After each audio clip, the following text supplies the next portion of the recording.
এই তো গেল বছরও উচ্চশিক্ষার জন্য বাংলাদেশি শিক্ষার্থীদের পছন্দের শীর্ষে ছিল কানাডা। ৩৫ থেকে ৪০% শিক্ষার্থী কমানোর সিদ্ধান্ত বাস্তবায়ন হয়, ব্যাপক হারে ভিসা প্রত্যাখ্যান হচ্ছে, তাই হতাশ অধিকাংশ ছাত্রছাত্রী। এই তালিকায় বাংলাদেশি ছাড়াও আছেন বিশ্বের বিভিন্ন দেশের মানুষ।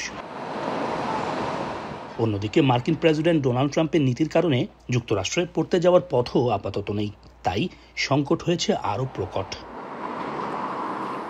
সারা বিশ্ব থেকে বিদেশি শিক্ষার্থী কমায় নর্থ আমেরিকার শিক্ষা ব্যবস্থাতেও অর্থনৈতিক ধস নেমে এসেছে। পরিসংখ্যান বলছে ২০২২ সালে আন্তর্জাতিক শিক্ষার্থীদের কাছ থেকে আসে প্রায় $৩১০০ কোটি। গোটা কানাডায় ৩,৬০,০০০-এর বেশি কর্মসংস্থান ছিল কেবল এ খাতেই, বর্তমানে যা পড়তির দিকে। ইতোমধ্যে প্রায় $২০০ কোটি ক্ষতি হয়েছে, চাকরি চলে গেছে ৫,০০০-এর বেশি মানুষের। অনেক কোর্স ও প্রোগ্রাম বন্ধ করতে বাধ্য হয়েছে বিশ্ববিদ্যালয় ও কলেজ প্রশাসন। গত এক বছরে প্রায় ১০,০০০ লোক চাকরি হারিয়েছে বিভিন্ন ইউনিভার্সিটি কলেজে কর্মরতরা। প্রায় ৬০০-র মতো প্রোগ্রাম বাতিল করা হয়েছে এবং ইউনিভার্সিটি কলেজগুলো তাদের কস্ট কাটিং এবং রিস্ট্রাকচারিং প্রোগ্রামের অংশ হিসাবে এটা করছে।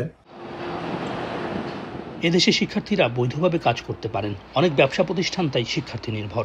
বাসাও নানা স্থানে খালি, যা আগে ছাত্রাবাস বা ছাত্রীনিবাস ছিল। বিশ্লেষকরা বলছেন, চাকরি ও বাসস্থানের যে বিষয়টির জন্য প্রধানত কানাডা শিক্ষার্থীদের সংখ্যা হ্রাস করেছে, তার সমাধান না করে আবারও ছাত্রছাত্রীদের জন্য দরজা উন্মুক্ত করা ভুল সিদ্ধান্ত হবে।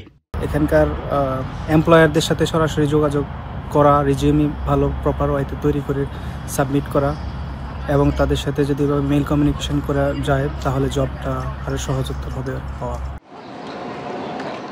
তবুও সরকার ইতোমধ্যে জানিয়েছে তারা শিক্ষার্থীদের ভিসা বাড়ানোর কথা ভাবছে।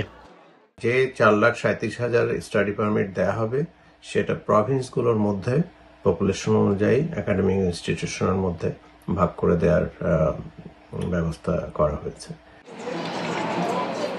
বর্তমানে অন্টারিও, আটলান্টিক কয়েকটি প্রদেশ এবং ব্রিটিশ কলাম্বিয়া সবচেয়ে বেশি ঝুঁকিতে। আয় যেমন কমেছে, তেমনি বেড়েছে শিক্ষা খাতে বেকারত্বও। অন্যদিকে শিক্ষার্থী বান্ধব কিছু খণ্ডকালীন চাকরিতেও দেখা দিয়েছে সংকট। একদিকে মার্কিন শুল্ক সামলাতে হিমশিম দশা, অন্যদিকে অভ্যন্তরীণ শিক্ষা খাতেও ধস। সব মিলিয়ে পরিস্থিতি বেগতিক। সৈয়দ ইফতেখার, এখন, কানাডা।